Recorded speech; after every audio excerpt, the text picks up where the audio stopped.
The village of Willowbrook was a quiet, unassuming place, nestled in a valley surrounded by rolling hills and dense forests. Life here was simple, governed by the rhythms of nature and the changing seasons. The villagers were kind-hearted folk, always willing to lend a hand to a neighbor in need. One stormy night, their peaceful existence was disrupted by the arrival of a stranger. The rain poured down in sheets, and the wind howled through the trees as the villagers huddled in their homes, seeking shelter from the storm.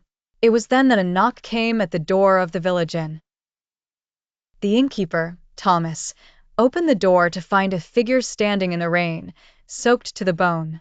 The stranger was a woman, her face hidden beneath the hood of a dark cloak. She carried a small bundle in her arms, wrapped tightly in a blanket. Without a word, she stepped inside. "Who are you?" Thomas asked, his voice filled with concern. The woman lowered her hood, revealing a face that was both weary and determined. "My name is Alara," she said softly. "I seek shelter for the night." Thomas nodded, his heart going out to the woman. Alara moved to the hearth, where a roaring fire crackled and spat. She held the bundle close to her chest, and Thomas noticed that it was a child, a baby, no more than a few months old. "Is the child yours?"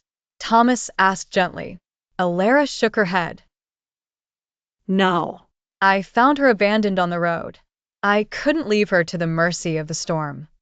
Thomas's eyes widened in surprise. "You have a kind heart, Alara. Not many would take in a stranger's child." Alara smiled faintly. "Mercy is not a burden, Thomas. It is a gift." The next morning, the storm had passed, and the village of Willowbrook awoke to a clear, bright day. Word of the stranger and the child spread quickly, and soon the villagers gathered at the inn to meet Alara. She stood before them, the baby in her arms, and told them her story. The villagers listened intently, their hearts touched by Alara's kindness. They offered her food, clothing, and a place to stay, and they welcomed the child as one of their own. Alara was grateful for their generosity, but she knew that her journey was not over. As the days passed, Alara became a beloved member of the community. She had a gift for healing, and she used her knowledge of herbs and remedies to help those who were sick or injured. The villagers marveled at her skill and compassion, and they began to call her the Healer of Willowbrook. One day, a young boy named Peter fell ill with a fever that would not break. His parents were beside themselves with worry, and they brought him to Alara, hoping that she could save him. Alara examined the boy carefully, her hands gentle and steady. She prepared a potion of herbs and administered it to him, then sat by his side throughout the night, praying for his recovery.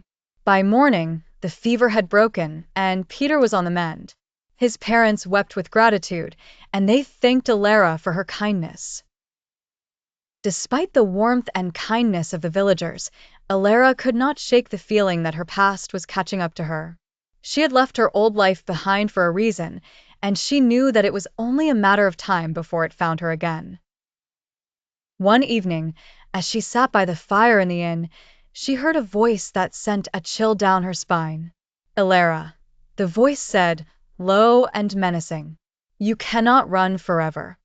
She turned to see a man standing in the shadows, his face obscured by a hood. Her heart raced, and she clutched the baby tightly to her chest. "Who are you?" she demanded, her voice trembling. The man stepped into the light, revealing a face that was both familiar and terrifying. It was Marcus, a man from her past.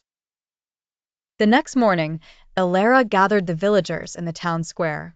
She told them of Marcus and the danger he posed, and she asked for their help in protecting the child. The villagers were shocked and frightened, but they knew that they could not turn their backs on Alara and the baby. Together, they devised a plan to keep Marcus at bay. They set up watchmen around the village, and they prepared to defend themselves if necessary. That night, Marcus returned, his eyes blazing with anger.